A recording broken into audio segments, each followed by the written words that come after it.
Welcome to the Candle Couple podcast. I'm Katie Roering. And I'm Eric. Eric looks a little different today. So he's sitting out this podcast episode because we have a very special guest. We're going to talk about going viral on social. I know a lot of people starting out in the candle business have not gone viral, and they really, it's something to aspire to. You think once you go viral, you have it made in the shade and your business is going to grow and grow. So we are going to talk to Cameron Broadhurst, who has gone viral many times, to really deep dive on what it does to your business. Yeah. So welcome, Cam. Awesome. Thanks for having me. We are thrilled to have you. Yes, this is fun. I love sitting in Eric's chair. Do you feel powerful? Yes, feels very powerful over here. Awesome. So do you want to talk a little bit about your background and how you got into social? Yeah, sure. So I don't have, what's my background? So I started dabbling in that back when I was in like high school and in the rock band days when I was aspiring to be a professional artist and all of that stuff. Music yeah. Star. And at the time, there wasn't really like iPhones or anything, Back in the day. Yeah, back in the glory days, there weren't really much of any of that. But there was like this one camcorder that my bass player had. So then throughout the band, started recording things and everything like that. And then through that, I was the only one in that group that really had a passion and the app for telling stories. So then, when I got older and was able to afford my own camera equipment, I got into buying my own camera equipment, understanding how to edit all of that stuff, got into music videos, and then started a wedding video business kind of. You do it all. Yeah. You really do. Yeah, and I still do both of those things now. I really love that creative aspect of music and of telling stories through weddings. Then the downside of the whole story was I got into banking, and that's a little different. Yeah. I did banking for a little bit too. Really? Where did you bank? I was at Fulton. So I was in the me mortgage too. department. I was also. And I died every day sitting in that cube. Yeah. So yeah, exactly. So then I got into the banking world and also died inside. And there was a lot of downtime because then COVID had happened. So I was just sitting there. No one was coming in. I was in the office doing Gotcha. Opening accounts and stuff. And so just scrolling through socials all the time and just looking at it so much. And I was like, this is kind of interesting. And then the gurus started hopping on talking about how to create content. This new program or new app called TikTok's blowing up.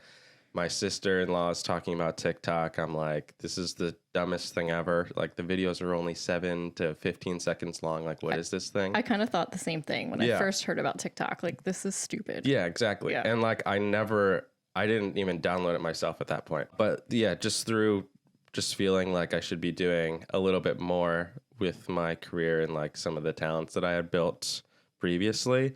Then I started applying to different creative jobs and stuff. Gotcha. So that's how I got my your current position. My current position, working with Taylor Chip Cookies, doing social media content. So you're the creative director? Yeah, they call me the creative director. That's one of the many hats you wear. That's one of my jobs. But yeah, and then that's what really put me into this social media position where I got to create some of the content. And that's where we met you. Yeah. So we started, Fontana won the same award that Taylor Chip did. So we really sort of bonded with the owners at all the preps for the awards. And Eric really reached out to Dougie a couple times. And I guess that's where we first started talking to you. I mean, we came into the shop and to get cookies and you were there. I think the first time we met, you guys had came into the shop and it was right before the event or something. Yep. That, we all connected. And then we did content together too. Yeah. Then I had that crazy idea where CEO, a CEO swap. So pretty much Doug would go to Fontana and Eric would go to Taylor Chip, and they would swap lives for a day. That was a great piece of content. That was when we were going into long form content pretty heavily, and I just thought that'd be Yep. I thought that'd be a great way to build our YouTube channel and get involved with different small businesses in the area, just because we make cookies, you guys make candles. It's very different. Right. Just put Doug and Eric in a different situation for a day. We'll have to link that content to this episode because it is a great piece of content. We should have, now knowing what we know now, we should have had them switch cell phones and email accounts for a day boy. and have Eric deal with Doug's accounting. I think that would be fun. That would be hysterical, but Or vice versa. Yep. Like, yeah, have putting Dougie into Eric's, what do you call it? Forecasting or something? Yep, into his, whatever. His financial Yeah. spreadsheets. So maybe we'll revisit that idea again. Take two. Yeah, we can do that. Yeah. So I guess from doing that, we have solidified our relationship a little bit, and you do create some content for us at Fontana. Yeah. You're one of our independent contractors. Yeah. And I guess what really stood out to me about your content was you can focus on the product, but you do like so many different things to get people's attention that most people wouldn't think about. So do you want to talk about what you did with the cookies that really started to go viral? And this is when I first noticed your work. Yeah. So Doug from Taylor Chip, he kept on, getting on me about like getting on TikTok and everything. I was like, I hate this app. Like, it's for like little kids. What are we doing on here? And so then, after persistence and downloading onto my work phone, just started like scrolling, seeing what's up on there and everything. Just thinking about different ideas, because the content that at the time that was working on Instagram wasn't working on TikTok. Right. Yep. And there was a lot of things that have yet to be defined on TikTok at the time, because the Charlie D'Amelios, the dancers of the TikTok world, were still the ones that were killing it. Right. There weren't a lot of different types of businesses at the time. Or creators. I was just trying to think about different ways that we could introduce our product and get people to talk about it. And so then I had just this idea to like knock on strangers' doors and ask people to try our product. And so I asked Doug, just like, hey, do you got a free day to like knock on people's doors? Gave it a few days, let them think about it a little bit. And a few days later, I said, hey, we should like totally knock on doors. Like, that'd be kind of fun. After a few asks, him and Sarah and then me, we got into the car and we drove around to different developments, and we had them just knock on doors and say, hey, we have a cookie. Would you like to try it and give it a rating from 1 to 10? And that was the beginning of all of this content. I think we went out like 3 or 4 times, probably got 10 to 12 different like pieces of content or reels that we had ended up posting. There's this guy named Donald the Mailman that we found while we were at Park City Mall. I remember this one. Yep. Yeah, we were in Park City Mall, and then we were asked to leave because we couldn't like, I don't know, give out free gooey goodness or something like that. I don't know. It's weird. On our way out, we saw this mailman. And so we just walked up to him and said, hey, what we really wanted with that was like the post office logo behind him, and then like them coming up. We went up to him and he tried the cookie, and that was like our first one that like hit like probably over 10,000 views or something like that. It's done like 750,000 at this point, but that was our first one that was like, oh, this is actually breaking through. People actually like it. Yep. And so from there, like we go through the comments and like just see what people are talking about. Because like the biggest thing with viral content is like relatability and giving people something to talk about. So yeah, just going through definitely do that. Yeah. Yes. Just like going through the comments, just seeing like what was it that went viral. And so a lot of the things was just like talking about the person, like talking about who this Donald the Mailman guy was. And like the cookie's not the star. Yeah. The cookie's just the cookie is the supporting. It's the conduit to the conversation. Yes. Yeah. 100%. Yeah. So from there, we just was like, oh, this works. Finally, Doug was on board more, and he was like, yeah, let's like do this every week. And it really evolved. Yeah. I mean, you guys have done so many things with it now. Yeah. Now it's gone pretty crazy. Like our first 1 million view video that we ever had on TikTok was this guy named Jim. It was another house video. Doug and I went up to the house, and Jim thought that I was Doug's son. And, and so then that was like a bit that was like within the video that like I kind of worked, and like Jim was just like this very wholesome, what's the internet kind of guy. Everybody just loves Jim. Yeah, everyone loves Jim. How can you not love Jim? Right. And so it's like, we posted that video, went back to work, and then like a few days later, I think it was like 2 days later, Doug calls me and he's like, dude, this video is about to hit 1 million.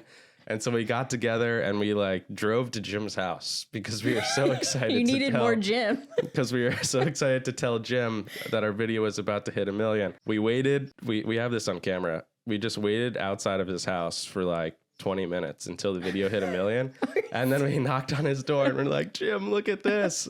And we showed Jim, and he was like, you know what? My nieces or my grandchildren from Georgia, they called me last week and said I was on this TikTok thing.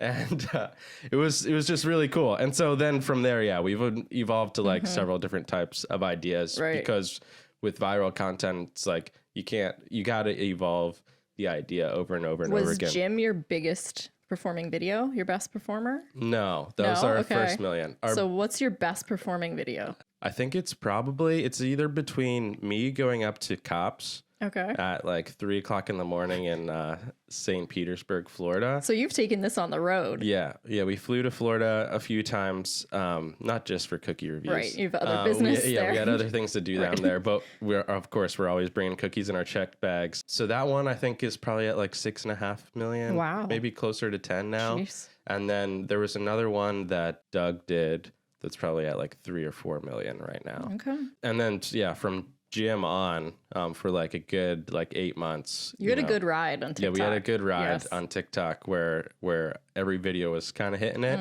and doing really well. And then I think everyone was doing well that was doing well. And then, TikTok's just changes over time, and a lot more people come onto the platform. And now it's like there's so much more brain power and so much more creativity. So barrier to entry and success there is so much more difficult. Yeah, because I can say, and you can back this up. Yeah. Fontana hasn't done that great on TikTok. Yeah. I think we just started way too late. Right. We were way it's too late also in the like game. defining a format that works for. But I think like we have decent well. content, but it's just so far it hasn't been TikTok content. You and I have talked about a great TikTok idea, and I'm just waiting for the perfect opportunity for someone in the I'm Fontana. not as ballsy as you are.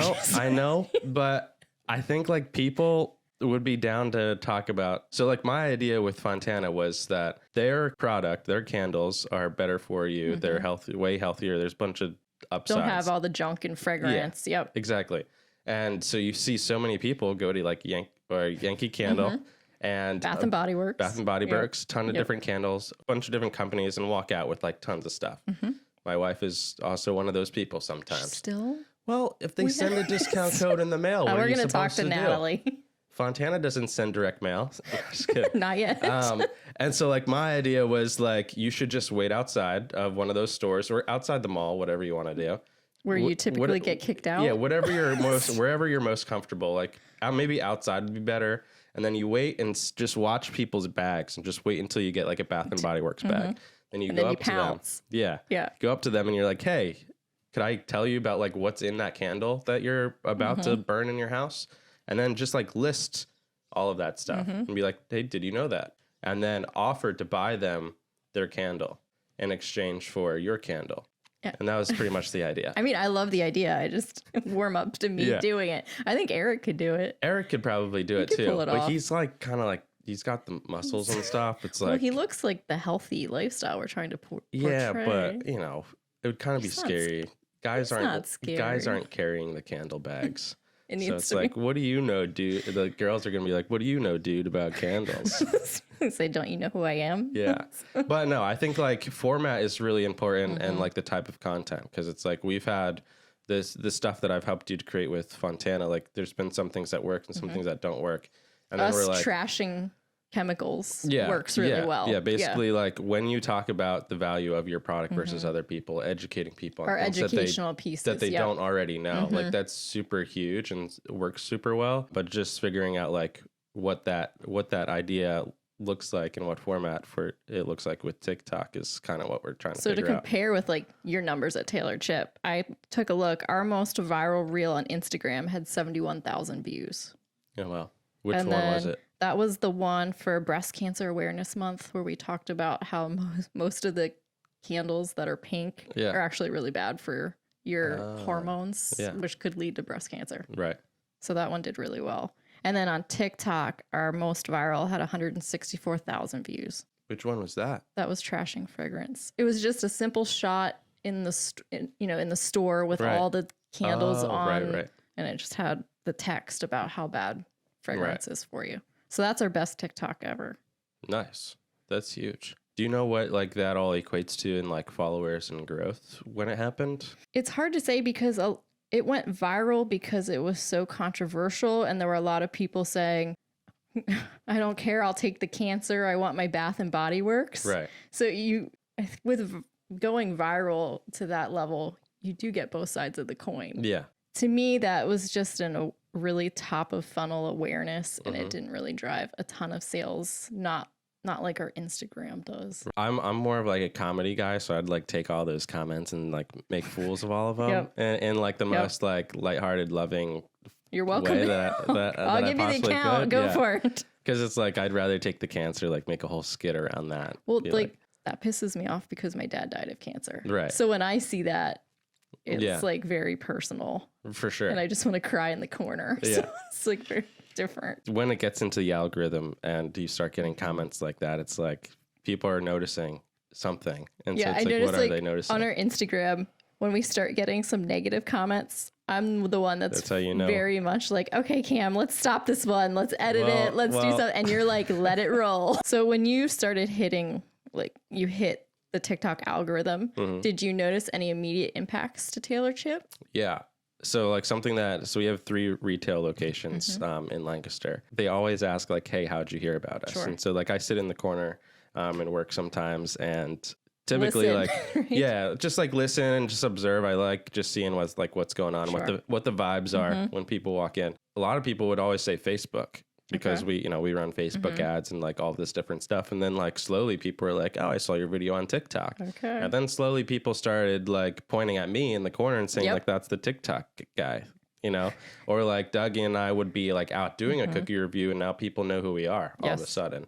And so it's like, oh wow, people are noticing in a way that like we weren't realizing at the time. And then, then we're trying to find ways to get those new eyeballs to convert, right, and trying out new things in that area. But like on the retail side, it's like whenever a team member would ask like, hey, how'd you hear about us? People just kept on saying TikTok. And I was like, oh wow, this is kind of cool. And the numbers were kind of reflected that. Then we'd be out in public and people are like saying, oh, I love your people, cookies, like, man. when you're with your wife, people are like, hey, TikTok like guy. the waitress asked me once, like, oh, you didn't bring any cookies? Like, yes, because I'm at dinner with my wife. I'm not always working. And I also don't always eat these cookies, but so it was like super cool. There was like a social media relationship that was being built, but then that correlated to like this very individual in-person relationship. And I think it really helps kind of our storefronts for a little bit. We tried to find ways to get those eyeballs to convert online. And that's when there is like a TikTok dip. There's always like theories with like algorithms and whatnot, but you hear a lot of people talk about like when you try to get people to go off of the platform to go and do something else, or like throwing a discount code in, does the algorithm know that you're trying to do those things? Right. So we were trying to figure out different ways to like at least acquire a new customer through those videos. We would put like in the very middle of the video, we'd put like a free shipping code link, or like we'd put a comment that says like visit taylorchip.com, or we added it to a taylorchip.com playlist for a little bit, trying to get people to go to our website to purchase. To actually convert. Actually convert. Because that's like at the end of the day, that's what keeps us in business, right? Yeah, exactly. The conversions. Yeah. And then that didn't like completely 100% work, but but we did go from like 4,000 followers to like 180,000 in like 5 months or something. That's awesome. Yeah. And you guys just hit 100,000 on Instagram this week too. Yeah. That's awesome. awesome. Just hit 100,000 on Instagram. So that's been fun. When I started 2.5 years ago, we were at like 10,000, I think. That's crazy. And that's just a matter of, posting consistently. We've had in that time, probably only 2 or 3 videos on Instagram to actually break 1 million. Okay. But when the first one hit 1 million, it was, I don't know if you remember Doug. He was doing the "These Are My Ladies" video. I don't know if I remember that one. Oh, that makes no sense then. I'll have to go back and look. It was a trending audio at the time, but it did 1 million, I think, in like 48 hours or something. Okay. And our account, I think we got like 15,000 followers from that one in residual. Yeah, from that awesome. one. So there's been a lot of different videos too that have done that. Like just 2 weeks ago, we posted a review video after being kind of in an Instagram slump. And it all of a sudden got 140,000 views, and like we did like 7,000 followers and over the weekend. And we went from actually when we did our giveaway for the candle that we just relaunched, by the way, together. So we collaborated together. Yep, purchased that candle at Fontana. We'll put the link. Candlecompany.com or Taylor Chip in a bundle. Anyway, cookies and a candle. So when we did that giveaway, we were at 93.7K followers. And then a few days later, after the giveaway ended, we posted this review video and we went from 93 to like 98.4 is what You're it was. like so close. Yeah, it was like wild how one video, reducing the amount of posts you do, like changing just a few things internally could like significantly change growth in That's such a short awesome. time.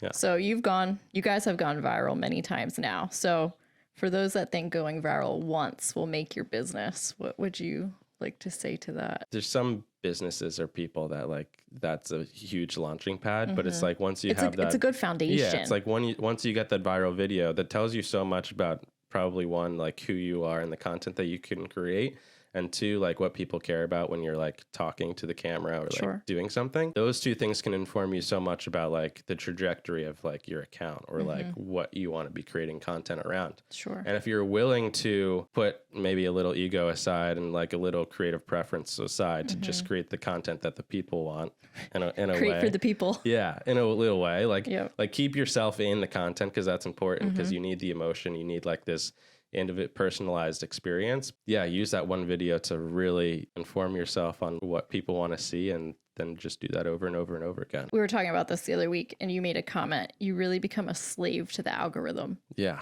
for sure. It's like you have to constantly be creating. Because I always say, you bring all these eyes to your website, but what percentage converts? For us, it's typically around 4 or 5% is our average conversion rate. So you constantly have to have All the time. this traffic driving. Yeah, it's like, it's not a one and done thing. No. I mean, the most, a viral post maybe has like 72 hours or more, or like maybe a few more hours of like life, and then it kind of done. dies. Yeah. Yep. Yeah. And it's even when you work with big affiliates and influencers, you get a good 48 to 72 hours. Yeah. And then it's done. So hopefully, our hope is the people that ordered from us will have liked the product and become a repeat customer as we continue to grow the repeat base of customers. But you have to do something to keep those eyeballs. Right. Yeah, for sure. And that's why you're seeing a lot more people lean into story and building brand equity and just like taking people behind the curtain of like what your life looks like, because people really want to know people. They're kind of maybe a little bit more tired of the typical being viral sold to, or I think. Well, it needs to be product seeding. It can't be like, look at this new box that I just got. It's so lovely. It smells so nice. That's been done. It needs to be product seeding, meaning like using it in your house just in a normal day, or like not even talking about it like we were talking about with our review videos, not even talking about the product you're promoting, but like have it somewhere in the frame. It's just there. Yeah. And make it a more natural type of video, I think is what people are looking for now. What's your favorite platform to create for? Well, if I could have it my way, I would love to create for YouTube. Okay. But the scope of projects that I envision creating on YouTube just take a lot of time and energy, which I don't have because I'm there's a lot involved in creating content for other things. But I do love TikTok in the sense that like kind of anything goes. Sure. And you can be as much of a troll back to the trolls as you possibly can. Yeah, with Fontana, I'm very much a stickler of staying on brand voice and staying very polished and professional, and definitely on Instagram. But on TikTok, I'm like, you can relax a little bit. Yeah. My comments, if you go to Dealer Chip on TikTok, my comments back to some people are some of the wildest things. But it's like first thing that I think of, I'm sending it. And it's just like, the more comments, the better. Sure. All press is good press. Yep. And so TikTok's fun in that way. Yep. Yeah. I'm like, you can let your hair down on TikTok. It's okay. Yeah, for sure. Well, thank you so much, Cam, for chatting with us today. And subscribe and follow along for more e-commerce success tips so you can build a 7-figure e-commerce candle brand too.